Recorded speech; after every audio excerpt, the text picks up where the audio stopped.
All right, and we are back with the GSMC Wrestling Laureate Podcast brought to you by the GSMC Sports Network. I'm your host, Eric Rodriguez, here every Monday through Friday, 8 p.m. Pacific Time, 11 p.m. Eastern Time on the GSMC Sports Network to talk about the best thing in the world, professional wrestling. We talk about all the action inside and outside of the ring, backstage curtain drama, superstar inactive statuses, injury updates. We also talk about their contract negotiations, extensions, and perhaps new sightings from brands. We talk about promotions from Ring of Honor to AEW to TNA to obviously the WWE. If it makes major news in the world of professional wrestling, we talk about it here on this show 1010%. So make sure you guys tune in. And I got a shout out in the chats from my man Tony Hayes. Tony Hayes sounds like a pretty cool name, and that sounds like a wrestler's name in itself. Saying greetings, my friend. Hope you're having a great, safe, and beautiful Thursday night, and hope you're gearing up toward having an amazing Halloween. A lot of the holidays are literally like around the corner. So I hope everybody is having a fun, safe lead up to the holidays.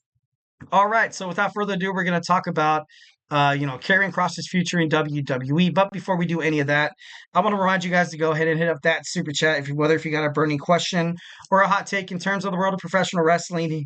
Here at the GSMC Sports Network, we do want you guys to feel absolutely comfortable to share whatever's on your mind. If it's something you've been dying to get off your chest, we are all ears. This show is all about keeping the conversation lively, making sure your voice is part of the mix. So don't be shy. Drop your thoughts inside that chat. And if you really, really, really want to make sure your comment, question, or concern gets noticed, why not use that super chat?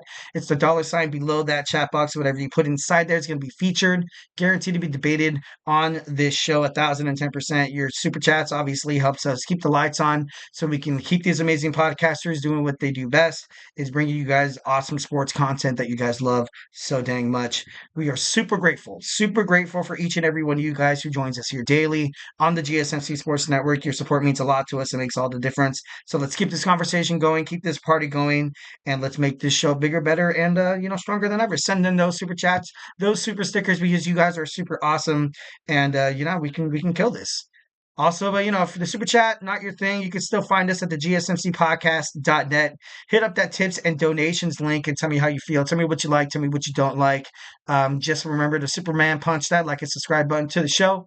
Follow the show. Follow the network here at the GSMC Sports Network. We do love a lot of peace, love, and positivity 1010%. But of course, we're talking sports, talking wrestling, especially a lot of debate, criticisms. Feedback is a gift, so absolutely drop anything inside that chat. Even give me a shout out where you're listening from. So if you have any plans during the weekend, I actually have planning. I'm planning on it. I might go to a Halloween party on Saturday. I might. Still up in the air. I have to get a costume and stuff like that. So clap. All right, so Karrion Kross. Karrion Kross on WWE Monday Night Raw has been, he's been all right. From the get go, this whole Final Testament thing never really kind of made way. I don't know. Excuse me. I don't know. Sorry, I just ate. I don't know if it makes sense, but ultimately, his presence backstage is felt. Whenever he's inside the ring, whenever he's wrestling, he has this intense, presence about him, and it's great. It's great. WWE definitely needs to find something for this guy, and he's a two-time NXT champion. Obviously, back then he was fired and he was brought back in 2022. The Final Testament is about time to kind of call it a whiff. It's kind of done. I haven't seen the authors of Pain in action in a while. And with Monday Night Raw cutting to 2 hours, I don't really feel like it's going to be, successful. Sometimes you kind of stick your neck out, you kind of put a lot, you kind of invest in time and money inside of something, and then sometimes it just doesn't work out, and just it's kind of nip it in the butt before it becomes like a giant freaking problem. It's because at first it was Xavier Woods possibly joining the Final Testament, and then you see Karrion Kross speaking with the Miz backstage, and it's just I don't know. As of right now, I can't really put my finger on it. All I know is I don't want Karrion Kross to go anywhere. Authors of Pain, when they were fighting for I think it was Axiom and Nathan Frazier for the NXT tag team titles.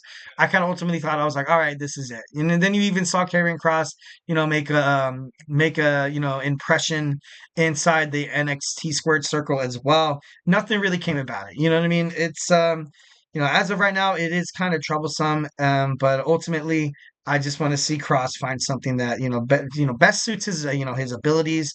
He cuts great promos. He has this kind of like this sick, sadistic kind of run to him. Now that you have the Wyatt Six on Monday Night Raw, you don't really need that. Factions inside WWE. Some of them are great. Some of them could be really, really bad. Definitely don't want to see this. Definitely don't want to see Karrion Kross's, Final Testament fall into that like category that everybody like. Remember the Final Testament? Yeah, it was terrible. Like, you know what I mean? I don't, I hope that doesn't, I hope that doesn't, come into play there. But in an interview, he was asked about returning to WWE NXT. Is it possible? And then he basically went on to say, basically, Karrion Kross behind the curtain is a different guy. He's obviously he looks out for his wrestling, his coworkers, and he basically said he acknowledges that NXT should mainly focus on expanding or building new potential WWE superstars, and he said it wouldn't be fair to the upcoming talent if he would kind of take over in time and stuff like that. He believes he would take opportunities away from and time as well, TV time, title shots, and stuff like that away from young talent. So obviously he was like, you know what, I want to, but I ultimately feel like it'd be a bad decision. Much like when Tony Khan approached Bryan Danielson once when he signed with AEW back in 2019. Danielson was like, you know what, I don't want to take, I don't want to take opportunities away from these guys because my neck is basically holding on by a thread. I don't want to lead these fans into this whole new, yes movement. Ultimately he was like, you know what, give the other guys a shot. And if you really, really, really, really, really, really, really need me down the line, I'll hold the belt. But ultimately, not more than like a placeholder because I can't be a full time wrestler anymore. Sometimes that unselfishness. I feel like now more than ever in the modern day professional wrestling, the politics of it, I feel like the superstars kind of look out for each other more. Like, you know what I mean? They kind of see each other and they're like, you know what? Like, we kind of ultimately have to like band together because as soon as this guy loses television time and then he's essentially written off the show, I could basically be that next guy. It's kind of like that unwritten rule of karma where you don't want to be that. You don't want to be on the wrong side of karma, ladies and gentlemen. So I don't know, it was kind of crazy. And he was urged to go back to the shaved head look. It's all right. I like him more with hair. He looks a little, well, with the shaved head, I don't know if it's like guilty by association that everybody who shaves their head looks like they could be like looks like they could like play the part and stuff like that. And even Karrion Kross said it himself that he will shave his head again. Ultimately, if there's like a storyline behind it, so maybe that's what it takes for him to shave his head. For me, I would never ever probably shave my head. I already have a giant freaking 5 head forehead. It basically looked like my forehead would just reach around all the way to the back of my skull. That's how bad it would be. So but then some people do pull off a great shaved head. I have a buddy, I'm not going to name any names, but he's pretty cool, and he pulls off the shaved head pretty darn well. I would never be able to pull it off like that guy does. Like these some guys do look a little, do they maybe sometimes they do look a little, like sensitive guys when they shave their head. But mostly seems like people who have shaved heads are badasses, or don't want to mess with that guy, like, you know what I mean? So, I don't know, even Stone Cold Steve Austin here, one, badass shaved head. Bobby Lashley, badass shaved head. Who else had a shaved head in wrestling? Oh God, Bill Goldberg. Who was that guy that dang it, the guy that they got to, impersonate Bill Goldberg? I don't know, that was funny. Oh my God, what was it? Oh, it's gonna bother me all night. But anyways, so it's kind of funny how he was like, you know what, I'm up for it. I can consider a shaved head, but there has to be a good storyline around it. Uh, so a couple of questions that come to mind, like, what's the future of the Final Testament? What's this angle that WWE is trying to play with the Miz? I ultimately feel like The Miz will be targeted by the Wyatt Six due to his recent flip flop, character change, where he's gonna kind of be that heel who's willing to do whatever it takes to win.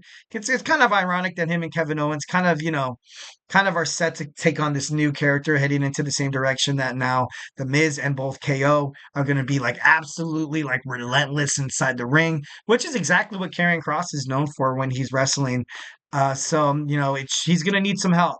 Much like you saw Chad Gable, once when he turned his back on the Alpha Academy, then he got with the American Made. They were targeted right away.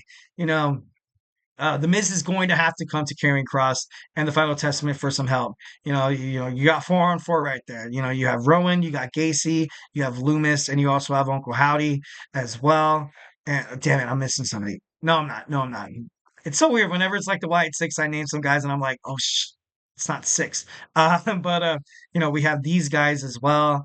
Going up against AOP, Karrion Kross, and The Miz, happening at Survivor Series. That's a money card right there. That's a money match on the main card. That would be great for Survivor Series. You kind of have these seven sadistic, sketchy, dark, ominous people going at each other, and then there's the Miz. But no, ultimately, like I feel like that would be probably the best direction to kind of, if you want to reincarnate or kind of keep the Karrion Kross character busy for at least a month and a half. This could definitely be a way to kind of do so. Maybe after this, he finds his way and tries to attack Jey Uso for that WWE Intercontinental Championship, setting up a match, perhaps at the what's the other couple of because November's going to be Survivor Series, and then December. I don't know if it's going to be in the Royal Rumble because that's all the way like around February. So I'm not sure if that's, what they're going to kind of book in terms of Karrion Kross going up against Jey Uso. But it would be great. Jey Uso was so over right now. So much of a baby face going up against, a dark, six at this. I'm just kidding. No, like going up against a guy like Karrion Kross, which is probably the absolute, like, the opposite, like, you know what I mean, of Jey Uso. I feel like that booking would be pretty badass. So that's obviously up in the air. That's obviously up in the air, and just a couple of WWE main stars that were on the main roster that went back to NXT to try to get success once again. You had the New Day, you had Dana Brooke, Natalya, Ember Moon, Dolph Ziggler, Apollo Crews, Baron Corbin, and then Finn Balor.